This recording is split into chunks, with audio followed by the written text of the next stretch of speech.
A sunny and reasonably warm day in Scandinavia counts for a lot.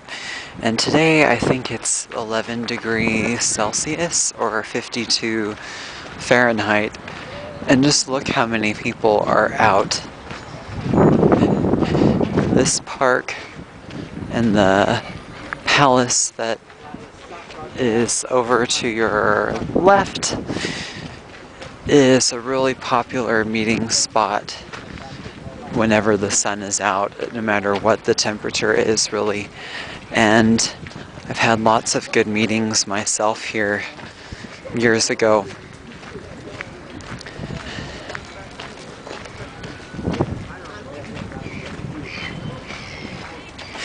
You have a nice view of part of the cityscape behind me.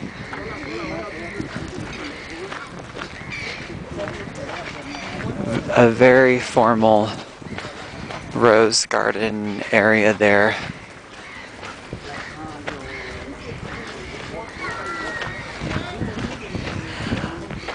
I really enjoy Denmark on a lot of levels, and I think if I had an easy way into their system, I would like it even more. It's not the most upbeat place in the world,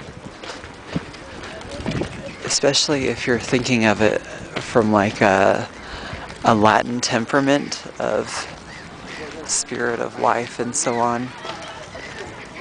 But it's quite nice. And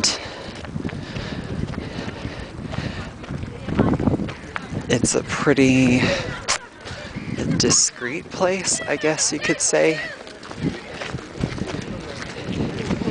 You can live a pretty simple life here in a lot of ways and have an internationally good name in a way, but also enjoy the benefits of a first world country. And it's good for a contemplative type of mindset. Something it's bad for is if you want to have a really, I don't want to say vivacious way of life, but if you want big, exciting, dramatic things, then this is not your place. This is kind of the stability place. And I think that if you didn't enjoy reading a lot and having your quiet moments, you could go nuts here. Especially given that most public places shut down at 7 o'clock and several nights of the week much earlier than that. You can see the first crocus blossoms coming through. Now, I don't know the function of this palace. I see there's some people on sentry duty there. I don't know if I'm just making this up, but it seems like a kept woman of one of the kings built this palace for her. And a lot of these buildings, as we're pretty close to the royal palace, Amalienborg, a lot of these places are connected with lesser royals or people whose industries kind of spawned off of that. And that's something I personally have mixed feelings about. So this is Rosenborg Slot, which Slot is like Schloss in German, meaning castle. and supposedly there's a museum and ticket office in here, but I've never gotten that far in all the times I've been around here.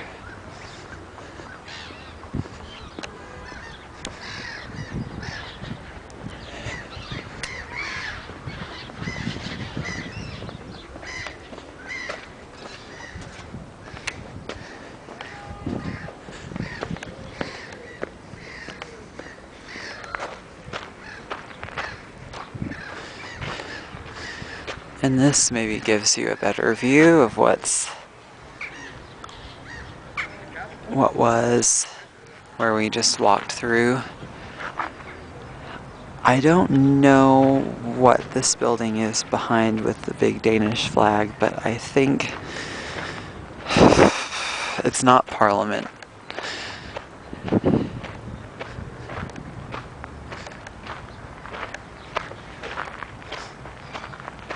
That I know for sure. That's another section all around.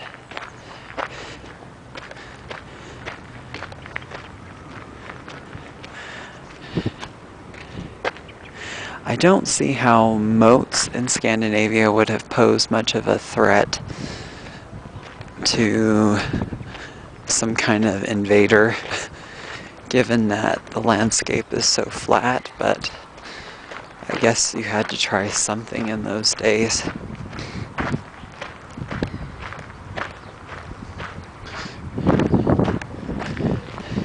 The bird life in Denmark and Germany has been spectacular, and I've really appreciated it. I think it's quite cheerful,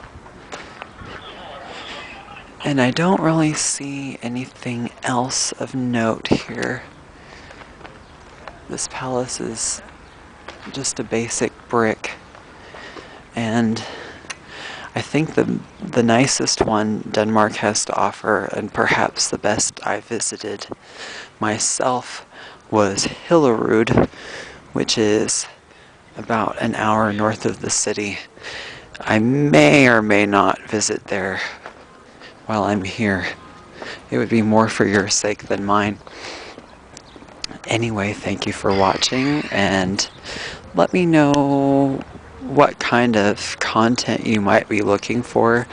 I have an idea of some other direction, but we'll play that by ear. Bye.